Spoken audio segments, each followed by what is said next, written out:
Welcome everyone to another episode of Project Podcast presented by Project Insulin. Today we have a very special guest who is also a volunteer at Project Insulin.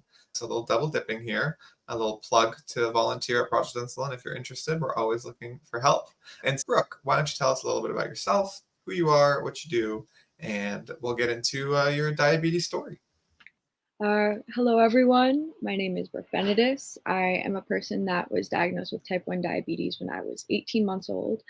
My diabetes journey has been pretty much consistent throughout my entire life. Not that I could do anything to change that. But growing up, I was a Girl Scout. So for my Gold Award, I chose to do a project on helping teens with type 1 diabetes, where I created a website. I went into different hospitals and I asked people about like their experiences and everything like that by different hospitals. In addition to creating my website, I also presented a presentation that I created about the differences between type 1 and type 2 diabetes to various health classes within my high school. So yeah, and it was a really great experience. I hope that it helps anyone out there. I could also, I don't know if I could plug the link or something. Yeah, plug the website.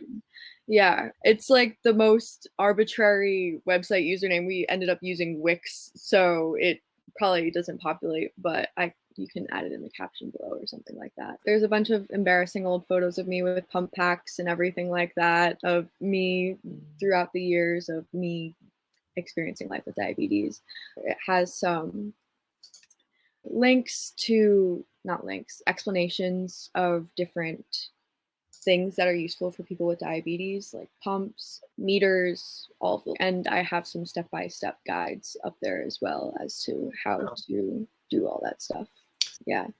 It's really cool that you did that as a high school project. I'm curious, I know you were 18 months, so it's like very young. I think you are the youngest person to have, the youngest age at which you got diabetes is 18 months, so far at least. And I'm like, did you ever ask your parents, I don't know if they know, like how did it happen? Like, how did they find out that you had diabetes at 18 months? Yeah, so I was peeing my diaper a lot and I had an ear infection. So my mom took me into the pediatrician's office, and my mom had gestational diabetes, so she knew what some of the symptoms were because of that. But she took me in, she asked some questions pertinent to diabetes, and they swabbed my diaper for ketones, and I showed up positive. So that was how I got diagnosed. Wow. Yeah. That's so interesting. So this is like a perspective we've never heard before, because we've heard similar stories about having to go to the bathroom a lot, drinking a lot of water. A couple of people share that they had wet the bed and things like that. But it's interesting from a baby perspective. But that's a completely different experience. It's fascinating. And I guess like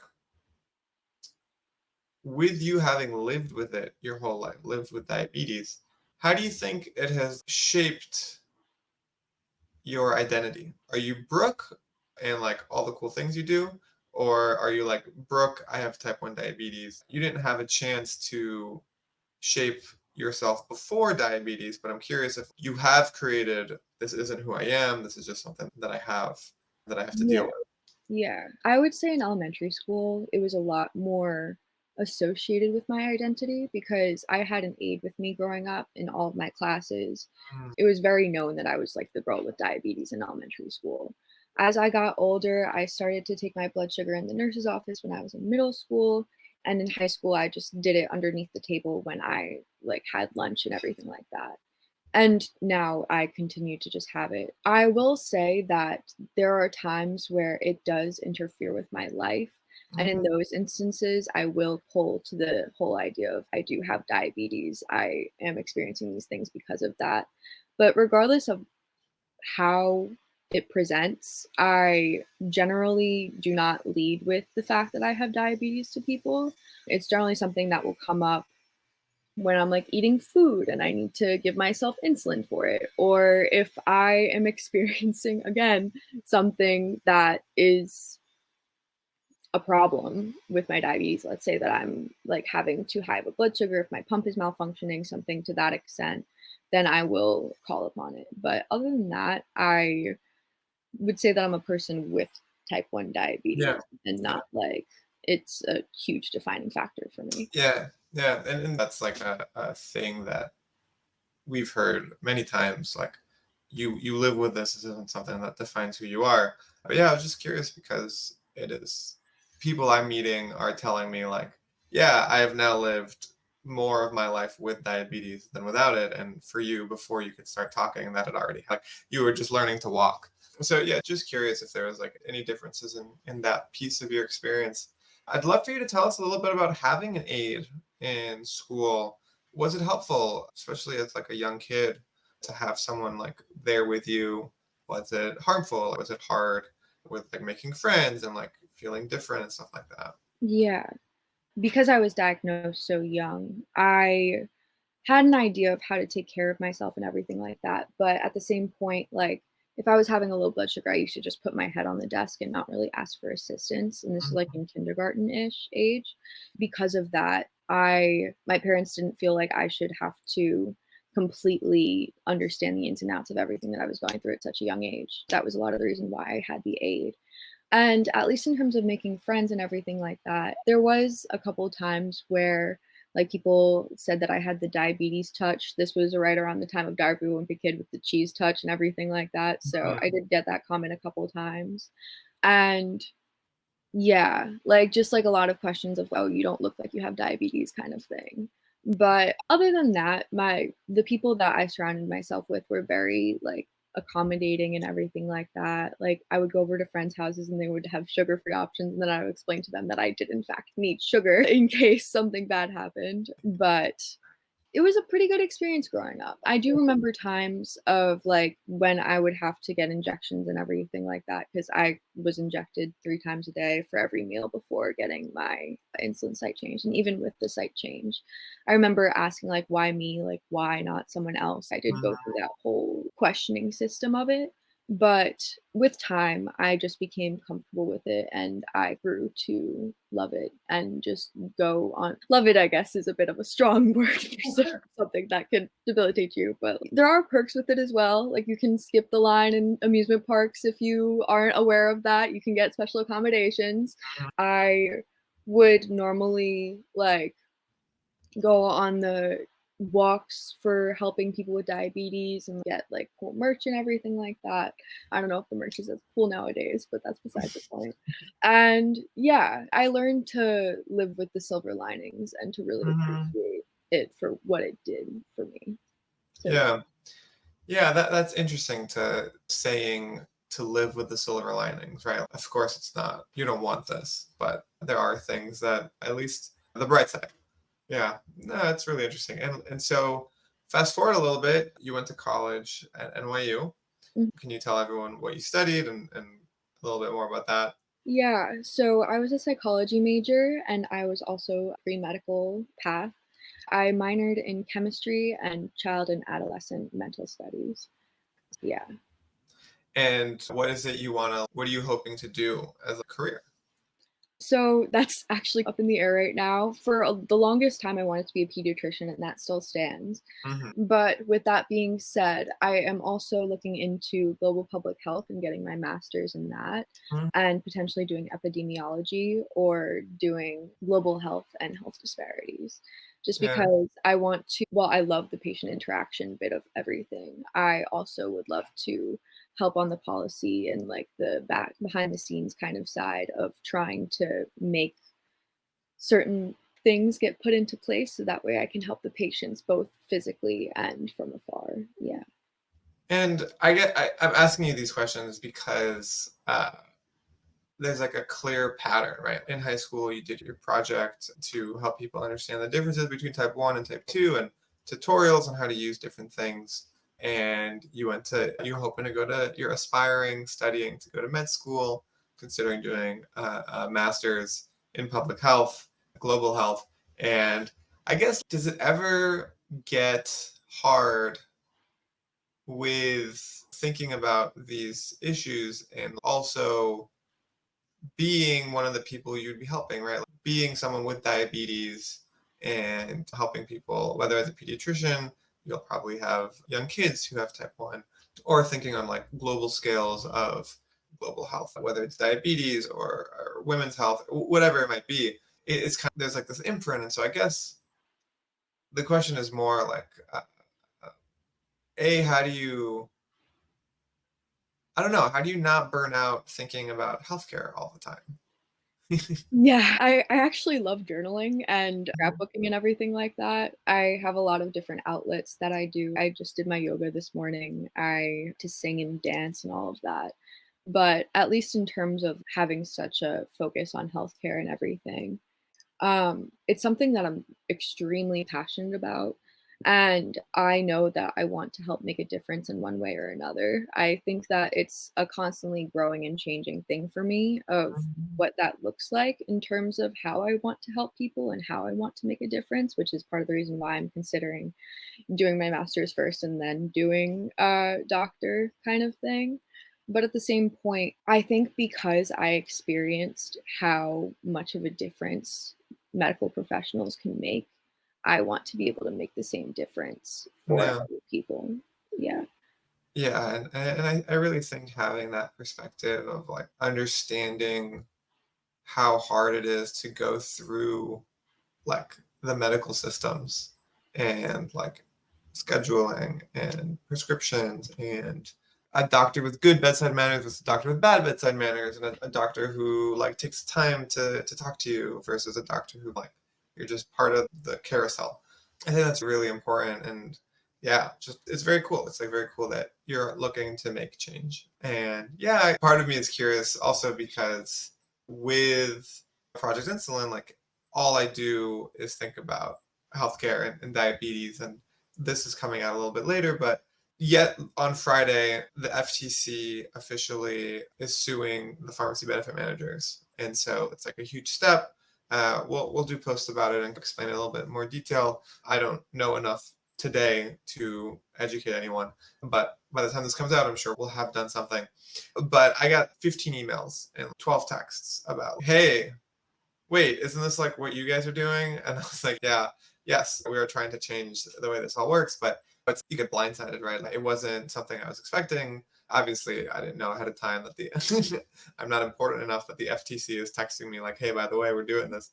But yeah, it was just a bit shocking. Like all at once, a bunch of people just like slammed all this information on me, and it's I guess even if I was just watching TV, now this is what I'm doing, right? Like I am now back into thinking about diabetes and insulin and how this is going to affect us and like how this is affecting patients and how long is this trial going to take when a shock hits you like where it brings back healthcare diabetes whatever it might be. How do you deal with that without letting it overtake you, right? How do you go and say, yeah, this thing is happening around me, this shock is happening, but that doesn't mean I need to like spiral into thinking about just this and letting this interrupt, for example, yoga, or I know you're in a band, like a concert or anything like that. Yeah. This actually happened a bit recently with me EMTing because I also volunteer as an EMT. Mhm. My pump died in the middle of a call and I had to go back to the firehouse. And luckily there was other EMTs that were there with me so they could take care of the patient and everything like that. But it really comes down to planning things ahead and to making sure that not only I'm safe, but the patients are safe as well. And I will say that was a huge shock with a huge ripple effect for me. I just because I take such pride in maintaining the character and the integrity of the patients when I'm working with them and everything like Mhm. that. And to think that I could affect them because of my diabetes, which like it it matters, but at the same point, it's a matter of how you keep going and how you learn from it and everything like that. There have been times where I've been on vacation and I ended up having ketoacidosis and I ended up puking on a bus when I was in London. And it was not a fun experience, but did it repeat itself? No. And was my pump dying in the middle of everything the first experience that happened? Yes. So it's also a matter of giving yourself the grace to know that things can happen in life and to make sure that they don't happen again and setting things in place to make sure that they Mhm. don't happen in the future. For example, I plan to get a power pack so that way I can have a portable charger on me. So that way I can charge my pump even if I'm on a call in that case. So that way Yeah. that would never happen again in case it does. And Mhm. also just putting in efforts of making sure that my insulin pump is charged before going out and making sure that my vials are completely stocked before going out and everything like that. Which, mind you, since it's been something that I've had done for so long, it can be frustrating because Mhm. it's like second nature to me. And in that sense, it can slip through the cracks sometimes of, oh, I'll just do it later, or oh, I forgot to do it to remind myself because I'm so used to it. So that is something that like I most certainly have worked on and have continuously worked on throughout my life. And I think the biggest thing is giving yourself the grace when those things do happen. Because when you're a kid, I feel like it's a lot easier for people to be like, oh, you have diabetes, we'll take care of you. Like, it's fine. When you're an adult, you need to be a lot more self sufficient and you need to be able to plan ahead when those things inevitably happen. So it's a lot of like time management and figuring that stuff out, but also planning ahead. Yeah. So yeah. You said the way you framed that answer, I think is really important. You didn't say I made a mistake and I learned from it because you didn't make a mistake. You like a new experience happened and you learned from that experience. I think that's like another level of giving grace. Like it's not how are you supposed to know, right? Like these things, there's no I'm gonna date myself here, but there's no Ned survival guide for all the different things you're gonna learn or you'll have to deal with diabetes, whether it's with equipment or whatever it might be. Just the other day, someone told me a story that like their CGM didn't like connect well, like the needle broke, and so they've been doing uh, pricks to test her blood glucose, and um, she didn't feel good. She felt like she felt low, but the reading showed like 198, which is a high blood sugar for people who might not know. And that she was like, that's weird. I don't think that's true. Like I feel low. And then she tested a different finger, and it was indeed low. And she was like, yeah, I actually used that finger to eat some sugar a few minutes ago. That's probably why she didn't clean her finger beforehand. It's like, Right. okay, like, is that really like a mistake?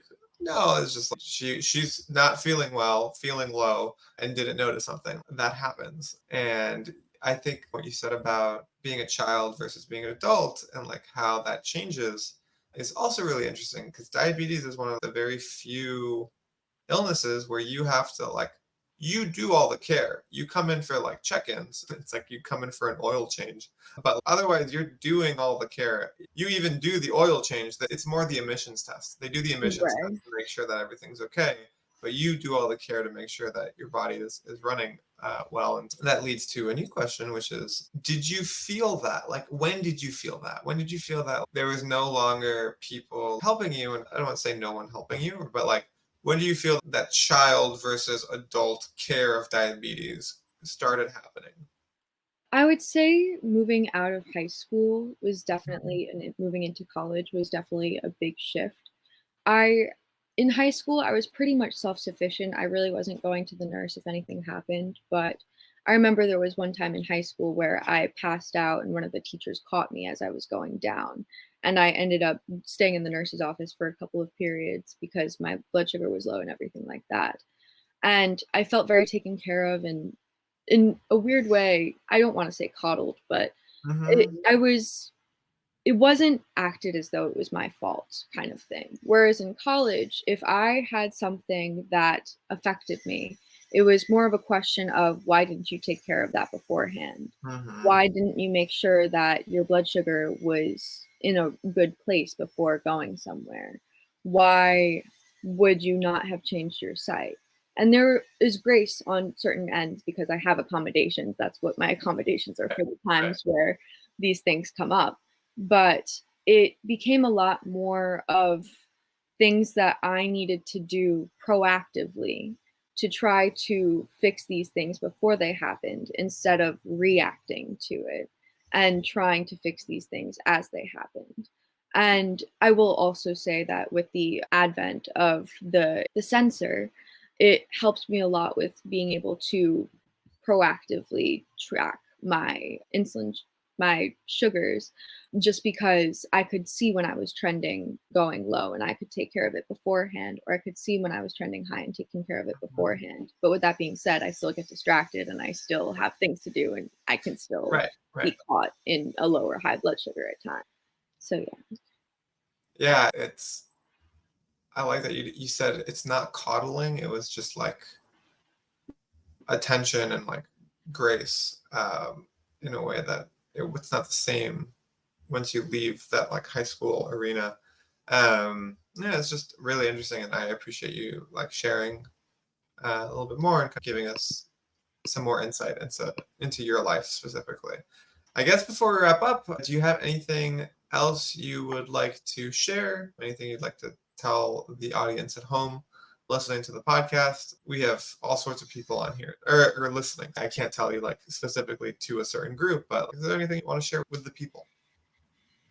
Yeah, diabetes is definitely a special condition. I think that it can make us a lot more understanding of other people when they're going through different things. So, while it is something that continuously puts a hindrance on people's lives, I say that it can also be a great way to understand others and to live life with a little bit of nuance, if you will. It's not, it is a disability, but it's only disabling if you allow it to be. And I think that living with diabetes, while can be a challenge, can also be something that allows you to learn and grow in different ways. And it's important to try to look for the silver linings in things, regardless of where you're at. So, Thank you so much for coming on, Brooke. I appreciate you taking the time and sharing a little bit about your background, your history, and best of luck moving forward. Obviously, I will keep in touch with you. But for the audience, hopefully, maybe next time we have you on here, there'll be a big update. You'll either have made it into med school or figured out if you're going to do a master's, or all sorts of different things could happen. Maybe you'll get famous doing music. Who knows? And yeah, thank you everyone for listening. If you enjoyed the episode, please like it, subscribe to our YouTube and Spotify, and yeah, share it with anyone you think might be interested. If someone has a young child who just got diagnosed, even kids in high school, adults, whoever it is, I do feel like while this isn't a famous podcast in any way, shape, or form, I'm very proud of the information we are disseminating and the stories we're able to tell people so that hopefully one day this will help somebody who is scared or alone or nervous about their diagnosis or someone they love's diagnosis. With that, thank you again, Brooke, and for another great episode, and we'll see you next week. thank you, Eric.